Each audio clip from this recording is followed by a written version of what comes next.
John Mitchell Vanderslice, August 31, 1846, March 12, 1915, was a United States soldier who fought for the Union Army during the American Civil War as a member of the 8th Pennsylvania Cavalry. He received his nation's highest award for valor, the U.S. Medal of Honor, for being the first man to reach the rifle pits of the Confederate States Army during a charge made by his regiment on CSA fortifications in the Battle of Hatcher's Run, Virginia on February 6, 1865. A practicing lawyer post-war, he also played an active part in the Commonwealth of Pennsylvania's memorialization of its role in the Civil War, persuading his fellow members of the Grand Army of the Republic and Gettysburg Battlefield Monument Association to place a small memorial stone at Little Round Top, the first of a series of monuments to be erected at the Gettysburg National Battlefield during the late 1800s and early 1900s. During the late 1800s, he also researched and published his book, Gettysburg Then and Now, The Field of American Valor, Where and How the Regiments Fought and the Troops They Encountered. Formative years. Born in Philadelphia, Pennsylvania on August 31, 1846, John Mitchell Vanderslice was a member of one of the oldest families in Pennsylvania, according to historian Elwood Roberts. He and his brothers, Thaddeus, 1841–1907, and Theodore, 1848–1924, were sons of Marcus Vanderslice, 1813–1876, and were raised on a farm adjoining Valley Forge Campground, and educated at the Freeland Seminary, a Mennonite preparatory school for boys which was located in Collegeville, Pennsylvania. Civil War. While still a student at the Freeland Seminary, Vanderslice responded to a call by Pennsylvania Governor Andrew Gregg Curtin for volunteers to defend the state from the threatened invasion by the Confederate States Army during the summer of 1863. After enrolling for state militia service in early July, he mustered in as a private with Company F of the 49th Pennsylvania Militia, Emergency of 1863, and was honorably discharged just over a month later when state officials declared the emergency over. His unit disbanded during the first week of September. Less than 6 months later, he enlisted again, this time with a combat-hardened cavalry unit. After enrolling for service at Philadelphia on February 17, 1864, he mustered in that same day as a private with Company D of the 8th Pennsylvania Cavalry, also known as the 89th Pennsylvania Volunteers. Military records at the time described him as an 18-year-old native of Philadelphia who was employed as a clerk, and who was 5 feet 5 inches tall with dark hair, blue eyes and a dark complexion. He had joined just in time to fight with the 8th Pennsylvania Cavalry during one of the Union Army's most significant phases of duty, the Overland Campaign in Virginia, commanded by Lieutenant General Ulysses S. Grant.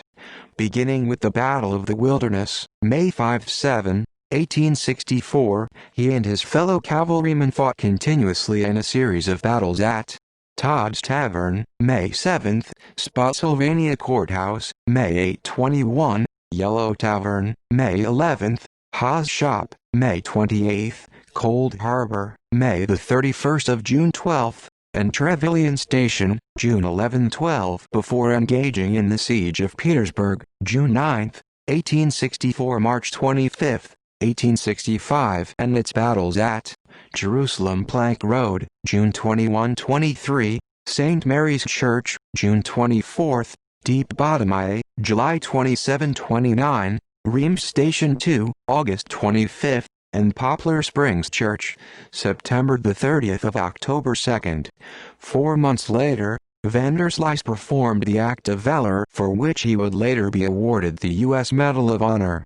On February 6, 1865, while fighting with the 8th Pennsylvania Cavalry in the Battle of Hatcher's Run, he became the first man to reach the rifle pits of the Confederate States Army during a charge made by his regiment on CSA fortifications. Assigned next with his regiment to the war-ending Appomattox Campaign during the spring of 1865, he participated in the battles of Five Forks, April 1, and Sailor's Creek, April 6, before his fight was brought to a swift end at Farmville, Virginia during the April 7 Battle of Cumberland Church.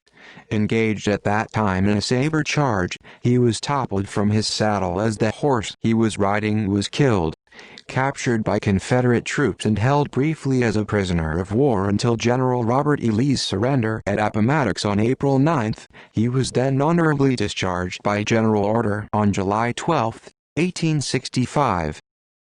Post-war life. Following his honorable discharge from the military, Vanderslice returned home to Pennsylvania, where he completed his studies at the Freeland Seminary, trained to become a lawyer, and became active in politics as a member of the Republican Party.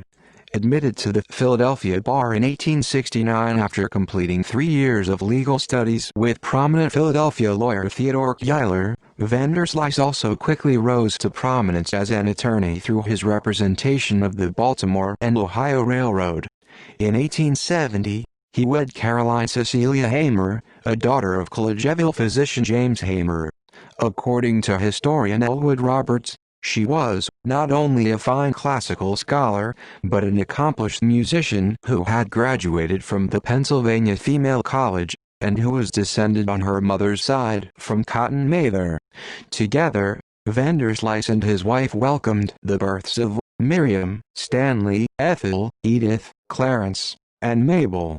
In 1884, Vanderslice was nominated by U.S. President Chester A. Arthur to be a Philadelphia-based pension agent for the federal government. An active member of the Grand Army of the Republic, GAR, who served as a department commander during the 1880s, and under whose leadership the GAR's membership was expanded across Pennsylvania from 4,500 to 25,000. He was also appointed to the commission which helped establish the Soldiers' Home in Erie, Pennsylvania, and became a key member of the Gettysburg Battlefield Monument Association. According to historian Tom Huntington, Vanderslice persuaded the GAR post in Erie, PA, to erect the first monument on the battlefield, a small stone on Little Round Top honoring Strong Vincent, a Pennsylvania brigade commander mortally wounded on the battle's second day. During his tenure of service with the GBMA, Vanderslice was ultimately appointed as director of the association,